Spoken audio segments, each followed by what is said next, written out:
Siluet Taufik Ismail.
Gerimis telah menangis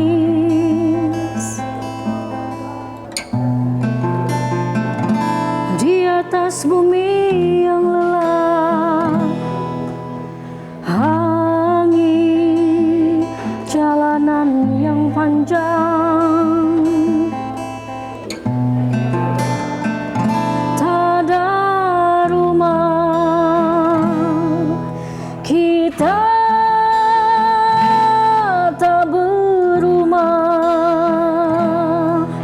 kita hanya bayang-bayang. Gerimis telah menangis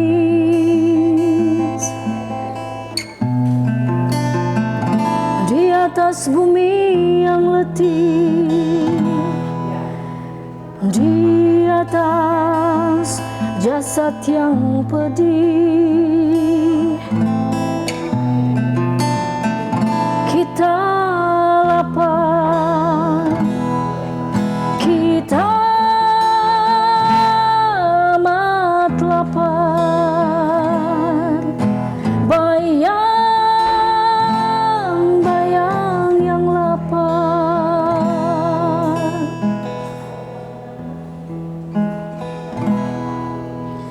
Gerimis telah menangis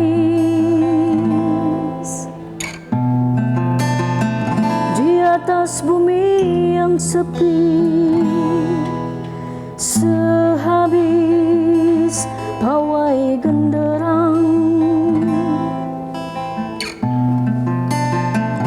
angin jalanan yang panjang menyusup-nyusup,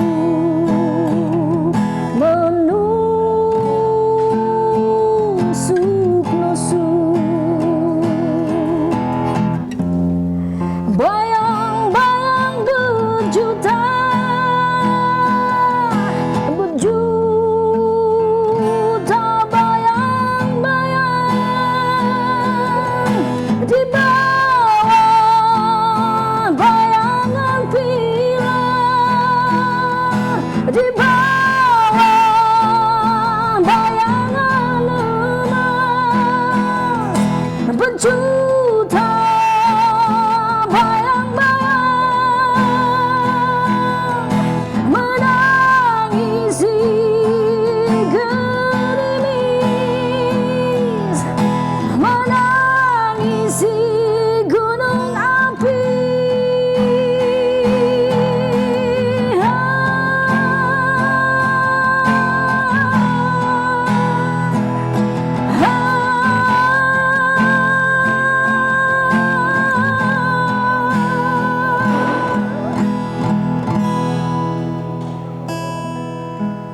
Kabut yang ungu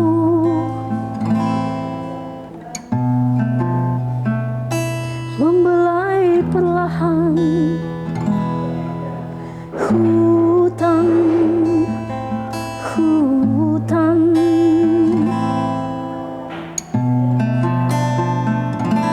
di selatan.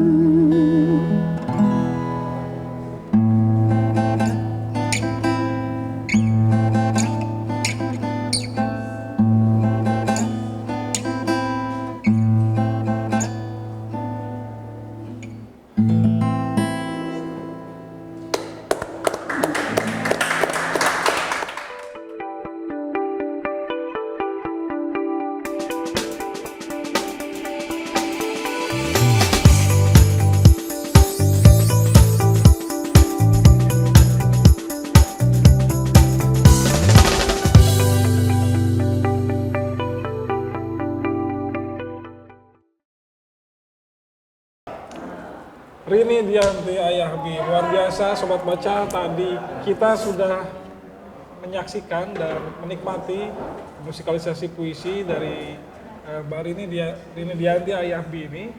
Puisi dari Bapak Taufik Ismail, sastrawan paling senior hari ini. Kebetulan di sesi liputan kita kali ini, beliau ini Bapak Taufik sama Ibu Ati berada di hadapan kami semua. Sobat Baca, penggiat sastra kita, halo, apa kabar? Hai. Lemes banget.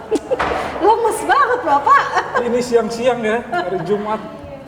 Nah, Mbak Rini, kok bisa sih menarik ini dunia puisi dan dipadukan dengan musik itu gimana? Sejak kapan Mbak Rini menggeluti dunia ini? Kalau saya pribadi sih ini adalah salah satu bentuk apresiasi saya ya terhadap puisi, karena saya sendiri suka puisi gitu. Jadi kalau ditanya sejak kapannya, kalau suka puisi dari SMA mungkin ya, dari SMA. Tapi mengapresiasikan diri, mengapresiasikan puisi itu memakai musik itu semenjak umur berapa ya? 19 tahun apa? 18 tahun gitu, udah lama sekali. Sekarang gitu. udah? Sekarang sudah ya. Dua kali lipatnya? 2 kali lipatnya. Oke, jadi artinya ada proses berkarya selama hampir kurang lebih 20-25 tahun ada ya? Adalah 30 tahun. 30 tahun luar biasa. Wow, mendedikasikan. Saya pikir Mbak Rini ini masih 30 tahun. Waduh. Berarti memang Mbak Rini ini cantik ya? Masya Selain Allah. suaranya yang bagus ya? Suaranya merdu sekali, bikin merinding. Dan Mbak Anissa, saya melihat Mbak Rini ini kan ada puisi instrumentalia ya? Buku puisi, Antologi puisi. antologi Puisi puisi, itu karya buku pribadi ya? perdana saya, ya. Terbit tahun?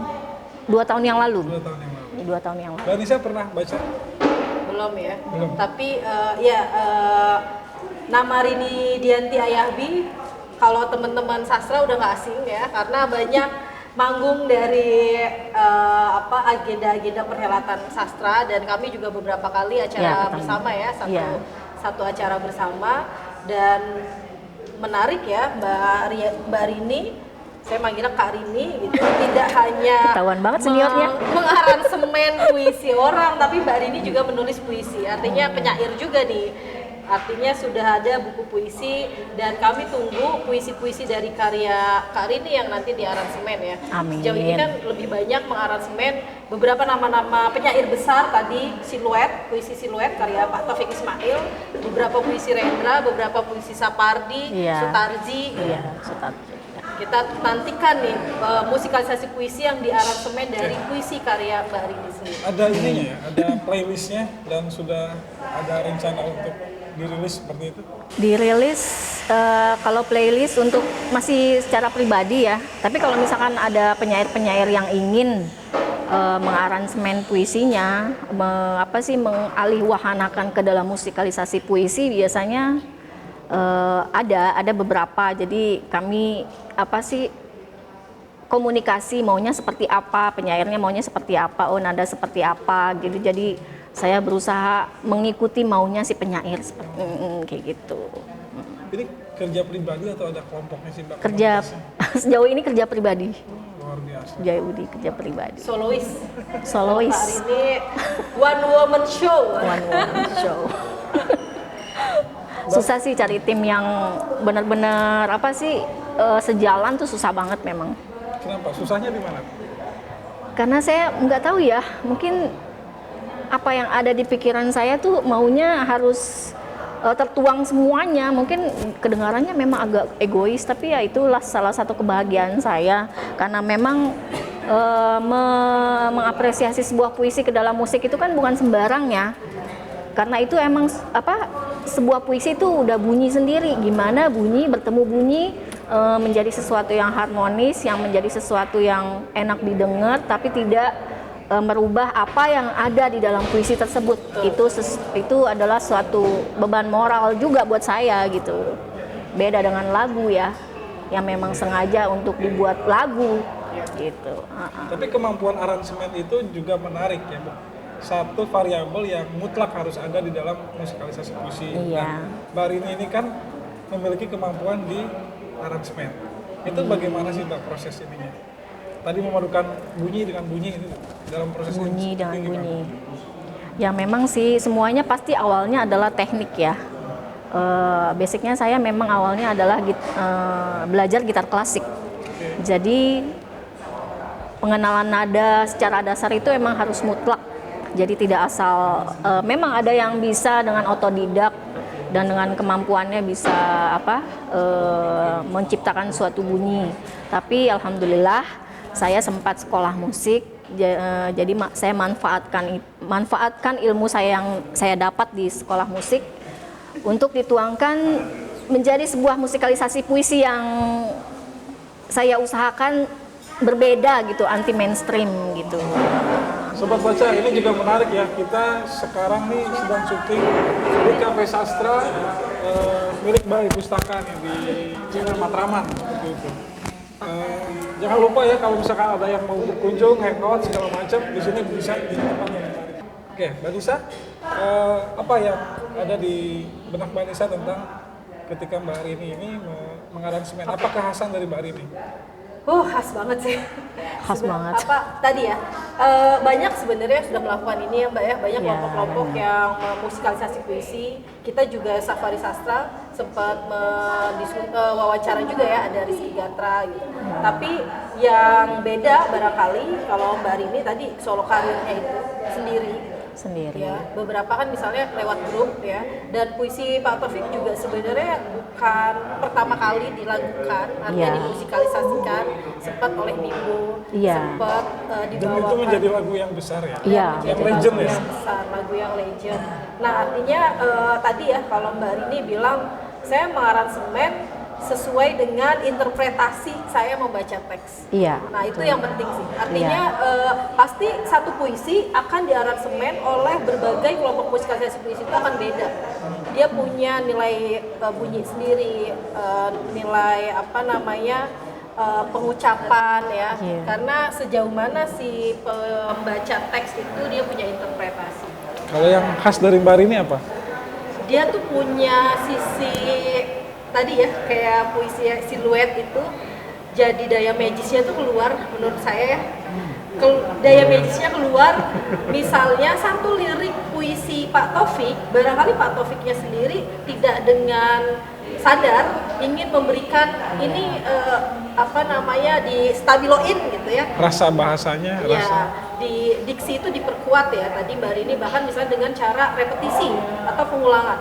Ada dua larik gitu ya, dua lirik yang kemudian diulangkan berkali-kali, ditegaskan. Berarti kan Mbak Rini punya interpretasi pada teks, pada puisi Pak Taufik.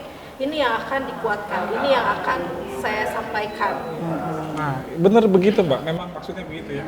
Kalau dalam puisi siluet Pak Taufik tadi nggak ada repetisi sih Mbak. Jadi dari awal sampai akhir tuh runut gitu. Nggak ada yang diulang ya? Hah? Nggak ada yang diulang Nggak ya? ada yang diulang. Jadi mungkin ada penambahan suara-suara untuk membangun suasana kayak gitu yang tadi hahaha segala macam. Tapi kan kalau misalkan di dalam sebuah lomba itu kan nggak boleh ya. Tapi kalau untuk sebuah pementasan ya disah-sahkan saja gitu. Tapi kalau puisi Pak Taufik Ismail tadi siluet dari awal sampai bawah runut gitu, nggak ada yang diulang. Tadi yang saya nyanyikan kayak begitu. Itu iya. Itu tadi saya buat aransemen Pak Taufik siluet seminggu. Wow. Kayaknya aku denger ini tuh waktu di ini ya. Badan Bahasa. Hari Sastra. Hari Sastra. Iya betul. Itu seminggu sebelum pentas itu? Seminggu sebelum, iya seminggu sebelum. Tapi sebelumnya itu udah cokot-cokot gitu. Ini gimana ya caranya ya bisa sampai ke depan sana dengan tidak membuat pendengarnya merasa bising tapi nyampe gitu loh. Karena dari puisinya tersebut awalnya sih bingung mau puisi apa gitu biar Pak Taufik Ismail juga bisa menikmati. Seseorang yang senior, yang sudah sepuh, yang punya nama besar, dari nada-nada yang saya ciptakan tuh bisa sampai ke Pak Taufik sendiri, itu beban moral juga sih. Malam itu saya duduknya itu kayak gini nih Mbak Rini di sini, terus saya di pinggiran itu. Saya nih ngeliat Mbak Rini, lanjut ya terus ya. Kayaknya sepanjang acara itu dia pegang gitar begini. Rupanya lagunya baru seminggu deh cuma. Baru seminggu itu, iya benar. Iya karena sepanjang acara Mbak begini main. Karya-karya aransemen musiknya bisa dinikmati di mana, Mbak? Kebetulan saya punya YouTube channel, cuman masih ya sekedar Namanya apa? dokumentasi saja. Nanti keluar di sini nih, di sini. Rayahbi Channel. Rayahbi Channel. Iya. Rayahbi Channel biasanya puisi-puisi yang ya belum semua sih saya upload. Saya masih merasa berat untuk upload karena masih mau bertanggung jawab gitu loh. Jadi tidak hanya sekedar mengupload sembarangan gitu loh. Itu aja sih. Ini belum serius tapi total videonya ada 197 video. Sekedar dokumentasi aja. Gitu Bisa aja aja, sih. Mbak. Followernya juga masih sedikit ya. Insya Allah mudah-mudahan makin banyak ya followernya setelah Subscribe ya, ini. sobat baca di sini nih. Bisa dinikmati kayaknya Mbak Rini ya. Ya, Mbak Rini, insya Allah. kalau kita berbicara soal asal Mbak Rini kan Aceh dan Maluku nih darahnya. Aceh dan Maluku. Ya betul. Ada kekuatan tersendiri nggak sih? Karena Aceh ini kan juga Aceh dan Ambon. budaya Melayu ini kan luar biasa. Terus Timur kan suaranya bagus-bagus nih. Kebetulan mama saya juga penyanyi sih. Oh gitu. Mama saya juga penyanyi. Tapi sepanjang proses bermusik, akhirnya saya fokus di musikalisasi puisi itu berat memang. Ayah saya melarang gitu, terang-terangan melarang, tidak boleh. Saya sekolah musik sendiri, di samping kuliah juga sekolah musik. Jadi beli senar aja mesti ngamen dulu. Beli senar aja mesti ngamen dulu. Gitu, dulunya seperti Ini itu. gimana kan gitarnya nggak ada senarnya? Ya kan pasti ada lah, masa nggak ada buat gantinya gitu maksudnya, kayak gitu. Itu tapi ibu penyanyi apa Mbak? Dulu penyanyi band gitu sih, ya waktu masih gadisnya dulu di Ambon, tapi sekarang udah enggak lagi. Memang orang Ambon kan suaranya bagus-bagus ya. Iya sih, iya Mbak kebanyakan seperti menyadari itu. kelebihan itu ya? Menyadari dan berusaha untuk terus menyadari gitu. Walaupun banyak yang bilang kalau tipe suara saya adalah suara jadul. Banyak yang bilang begitu sih. Nggak tahu juga kenapa. Suara jadul itu Suara jadul. suaranya Teti Kandi gitu-gitu. Iya kayak gitu. Mbak, pembicaraan lain ke soal buku puisi. Di buku puisi itu lebih banyak tema apa, Mbak? Lebih banyak itu masih ini sih, belum satu tema, tapi lebih ke tema ke diri sendiri, terus ke Masih aku lirik ya? Iya, aku lirik sih, benar-benar. Masih aku lirik. Tapi kalau misalkan ada sih beberapa yang melihat fenomena orang-orang kecil di bawah, ada beberapa seperti itu. Belum satu tema. Nanti insya Allah next saya lagi berusaha untuk membuat satu buku puisi yang ya ada salah satu temanya adalah mungkin yang masih dalam rencana ya. Pembulian. Kalau pembulian kan belum pernah diangkat di dalam sebuah puisi ya. Itu saya lagi mencoba memperbanyak untuk survei, baca-baca gitu. Ya mudah-mudahan bisa terrealisasi. Ini baru terbitin Baru buku bully nih. buku foto sih. Buku foto. Tentang bully. Mungkin bisa dipadukan kali. Sesama Nanti kita kolaps. perempuan sastrawan. Banyak sekali kan hal-hal pembulian yang belum diangkat gitu. Gitu. Oke, Mbak Rini, kalau hari-hari aktivitas biasanya apa? Hari-hari ya di rumah aja biasa mencoba mencari aransemen. Saya kan tinggal sendiri, ya kan ngekos jadi sambil dagang aja. Saya wira swasta itu aja sih.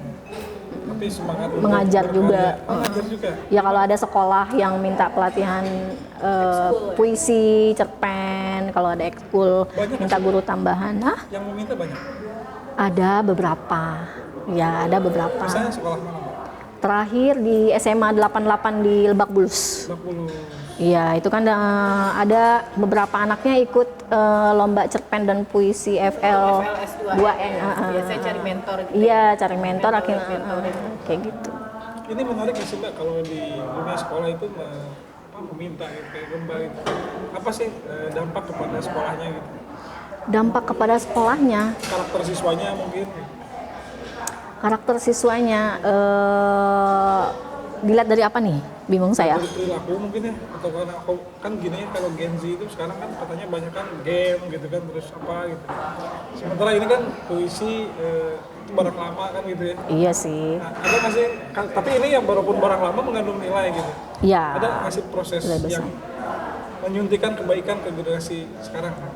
Kemarin sih yang terakhir di SMA 88 Lebak Bulus itu saya agak surprise juga melihat antusiasmenya mereka itu untuk ikut lomba cerpen dan puisi gitu. Kan kebanyakan memang seperti Mas bilang main game, hanya ya tertariknya cuman hal-hal begitulah. Kemarin itu mereka sangat giat banget. Saya kasih tugas, mereka langsung buat gitu kan, langsung kepada prakteknya saja, nggak melulu soal teknik yang saya kasih, tapi mereka dengar gitu, istilahnya dengar dan senang aja gitu sih, gitu aja. Berapa kali ngajar mentoring di sekolah? Belum banyak sebenarnya, cuman ya adalah beberapa. Waktu itu di Bogor, kalau di Bogor waktu itu jadi juri sih, bukan mentoring, juri. Ada beberapa kali menjadi juri cipta puisi. Waktu itu di Bogor SMA 8 yang menjadi juri musikalisasi puisi, yang Piala HB Yasin kayak gitu. Masih belum banyak. Kok bisa ada sekolah yang meminta Mbak untuk menjadi Mungkin mentor? dari omongan-omongan ya. Mungkin dari omongan-omongan. Tenar dia. Aduh. Karyanya ada banyak. Aduh, Masya Allah. Dan setidaknya kalau di lomba-lomba musikalisasi puisi pasti kan cari referensi ya. Iya, Cari iya. referensinya pasti selalu muncul nih. Mbak Rini Dianti untuk karya-karya musikalisasi puisi, bahkan beberapa tuh ada yang dipakai ya sama pelajar ya, aransemenmu ya. Ya ada beberapa. Ada Itu beberapa. langsung kontak ke Mbak atau gimana sekolahnya? Langsung ngontak ke saya. Saya juga bingung nih dapat dari mana Bu Di gitu. Instagram lah. Gampang sekarang nyari orang. Iya sih. Instagram aktif ya, medsos. Instagram aktif. Ya itulah, cuman sekedar dokumentasi aja. Dokumentasi menarik, pribadi. Adik-adik kita di SMA, SMP mungkin ya, itu kan harusnya menjadi generasi yang dipapari, harus terpapar oleh budaya sastra ya. Karena walaupun sekarang akses digital semakin mudah, konten sastra ini tidak banyak ya Mbak? Iya. Ya kan udah tahu zaman sekarang ya, minat bacanya juga mesti digenjot terus. Ayo baca. Waktu kemarin aja saya kasih mentoring itu inti seorang, maksudnya tugas seorang penulis yang baca gitu kan. Tugas seorang penulis sebelum menulis ya baca. Sebelum menulis satu paragraf mungkin harus membaca 10 cerpen atau 10 artikel kayak gitu. Jadi tidak hanya mengandalkan fantasinya dia atau halusinasi atau pikirannya dia sendiri, itu kan nggak bisa ya. Nah Harusnya. ini menariknya, musikalisasi puisi juga jadi cabang baru ya. Iya, Beberapa tahun betul. terakhir ya masuk dalam FLS2N, Festival Iya, betul. Seni dan Sastra ya, tingkat pelajar di nasional. Sebelumnya kan hanya pembacaan puisi Iya. atau menciptakan puisi, menulis puisi. Nah artinya cabang musikalisasi puisi ini secara nasional juga sudah terus dikampen ya, dikampanyekan. Iya. Bahkan ada pelatihan-pelatihan yang ngundang Mbak Rini sebagai mentornya Mentor, gitu, ya. sampai jadi kategori lomba. Dan nanti Pak Taufik juga mau ada lomba musikalisasi puisi tingkat pelajar dan mahasiswa. Artinya Juga ini umum bukan juga cabang, kayaknya deh. Iya, dan umum juga. Iya, iya. Dan yang orang-orang macam Mbak Rini ini akan terus ada dan berlipat ganda saya kira, karena Mudah-mudahan, udah ya.